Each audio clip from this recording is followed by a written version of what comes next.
Fala aí pessoal, tudo bem com vocês? Então, continuando nossas aulas de estrutura, né, vamos então entrar em matrizes de estruturas. Vou aqui para o slide. Né? O que acontece? Quando a gente está manipulando um dado e esse dado ele por si só ele é uma quantidade de dados, então, por exemplo, a nossa estrutura aluno ele vai ter o nome, vai ter o curso que ele está fazendo, vai ter várias informaçõezinhas que são interessantes para o aluno, certo?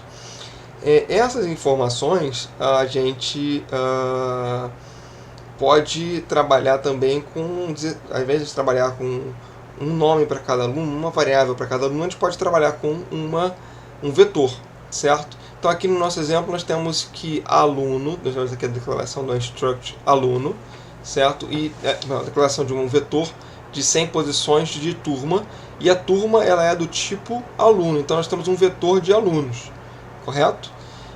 Com 100 posições.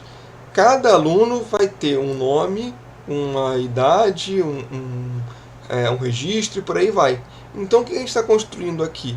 Na verdade, a gente está construindo uma matriz de dados, certo? A gente não está limitado apenas a criar uma única, um único objeto, não posso falar objeto, um único valor de aluno, tá? A gente está criando ali, a gente pode criar um conjunto de alunos, né? Então não precisa se restringir a um, a gente constrói um conjunto de alunos e aí define a nossa turma, beleza? E como é que a gente pode utilizar isso, né? Então, para isso, nós temos aqui a estrutura aluno, né? Aluno vai ter nome, vai ter N1, N2 e média, e aqui a gente define como aluno, lembrando que essa parte aqui não é obrigatória, beleza? Então aí o que acontece na sequência, né? Eu defino que meu aluno, eu vou ter, minha turma é um vetor de alunos, então tem 4 posições. Cada aluno vai ter um nome, uma nota 1, uma nota 2 e uma média, certo? E aí eu posso inclusive fazer, né, aqui uma manipulação utilizando aqui turma i, então que é o meu aluno, meu iésimo aluno, né? O nome dele, peço para ler, e ele faz a leitura do nome do iésimo aluno. Depois eu peço a nota 1. Aqui, né, o macete que a gente pode utilizar, né, a gente tem vários macetes para a gente utilizar para não ler o caractere /n entre os scanfs. Um deles é fazer esse do while aqui, enquanto eu estiver lendo o /n eu faço nada, né? Eu do nothing, digamos assim, né? Então eu estou ignorando os /n's que geralmente acabam vindo com um buffer, vindo do buffer do teclado, né? Mais uma vez pedindo também a mesma coisa, ignorando os /n's do meu buffer do teclado. E por fim eu vou ter a média da minha turma, né? Como é um float, eu divido por 2.0, pegando aqui, perdão, a média do meu aluno, né? Minha instância, meu iésimo aluno. Então turma de i ponto n1 mais turma de i ponto n2, né? Nota 1 mais nota 2 dividido por 2 vai ter a média do meu aluno.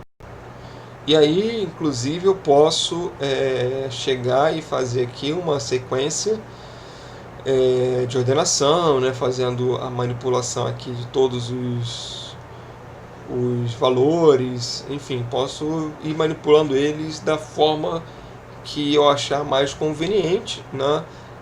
Mas o que é interessante a gente ver é que a gente realmente está utilizando, quando a gente cria um vetor de uma estrutura, a gente está criando, na verdade, uma matriz, porque dentro da própria estrutura nós já temos uma dimensão, digamos assim, né? Que são as variáveis, e aí quando a gente cria um vetor de estrutura, nós estamos criando mais uma dimensão para a nossa estrutura, né? Nosso vetor de estrutura. Uma outra coisa que a gente pode fazer com a nossa estrutura é utilizar os dados da estrutura para passar para uma função, por exemplo, ok? Então nós vamos começar considerando, né, como é que a gente faz a manipulação da transferência dessa informação. Primeiro considerando o caso de passar elementos que a gente já conhece, né, tipos que a gente já conhece, né, e aí nesses tipos a gente passa da forma que a gente está acostumado, né, como a gente pode ver aqui. Nós temos aqui a estrutura círculo, e o círculo tem o x, o y e o raio, né? E aí eu quero calcular a área, eu criei aqui a função área, né, que vai retornar justamente aqui a área, float r, return 3.141516, vezes r, né, fazendo aqui a manipulação da nossa área, do nosso círculo, né? Eu criei aqui uma instância do círculo C, então círculo C, eu digo que desse círculo que eu criei dessa variável C, eu vou ter c.x é igual a c.y, que é igual a c.raio, que vai ser igual a 1.0. Então todos são 1. Meu x, meu y e meu raio é 1. Então para calcular o raio, eu mando para a área e utilizo só c.raio e resolve o meu problema. Eu não me preocupo na maneira como eu passo essa informação para a minha função, né? É só declarar aqui que eu vou receber um float e passar aqui efetivamente um float, tudo bem? E quando a gente trabalha com tipos específicos, né, os novos tipos que a gente está manipulando na estrutura, o legal é que a gente também vai utilizar mais ou menos como a gente já está acostumado. Então, se eu quero passar para a minha função a minha estrutura data, eu não preciso me preocupar de trabalhar de uma forma como, por exemplo, a gente trabalha com vetores, né? Se a gente passar um vetor para a função, pode ser que a gente esteja compartilhando ali a posição de memória e a gente vai estar alterando o vetor original, e pode ser que a gente não queira alterar o vetor original. Já na estrutura, se a gente passa a estrutura para uma função, ela não é manipulada, ela não altera o valor original da função, né? Então lá, estruturas, quando passadas para funções, se comportam da mesma maneira que as variáveis dos tipos que já estudamos.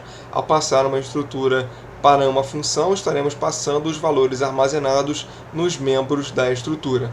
Como esse tipo de passagem é feito por valor, alterações nos membros da estrutura não modificam os valores da estrutura na função que chamou. Então não há esse problema. Eu criei a estrutura, não vou ter dor de cabeça em manipular ela. Eu mando para a função, ela manipula a estrutura ali, retorna um valor. Quando retornar o valor, a estrutura original que foi passada para a função não foi alterada e você consegue manipular da mesma maneira. Então aqui um exemplo, né? Ele criou a estrutura ponto, x e y. Nós temos aqui o ponto, né? Criando a nossa definição de ponto. E aí ele cria aqui uma função já usando math, né? De comprimento, de comprimento. E aí ele faz justamente aqui, ponto P1 e P2, né? E aí ele faz aqui a brincadeira, né? E aí no final ele apresenta aqui realmente o que eu achava que é o comprimento da reta.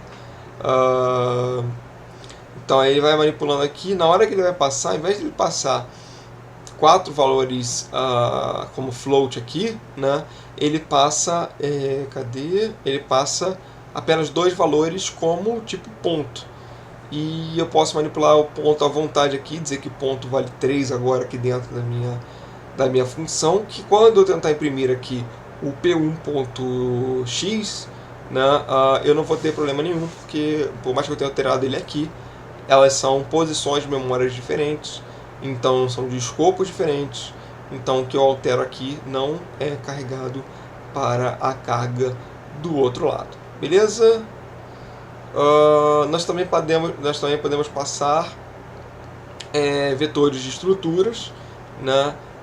E aí é similar a vetores de variáveis simples, como a gente viu, então a gente tem que tomar cuidado, e quando a gente passa um vetor, a gente pode estar passando, dependendo da forma como a gente passar, a gente pode estar passando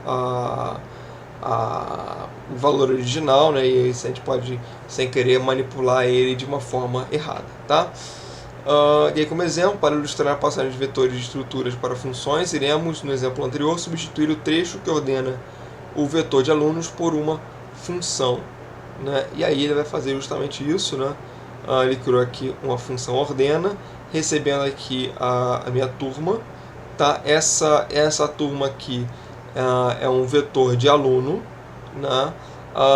Então ele está recebendo aqui a referência completa do vetor turma, e tem que passar, no caso aqui, o tamanho, porque ele não tem como saber o tamanho a priori, né? Você tem que passar qual é o tamanho que do vetor, para ele não extrapolar, o maior problema é extrapolar o tamanho do vetor.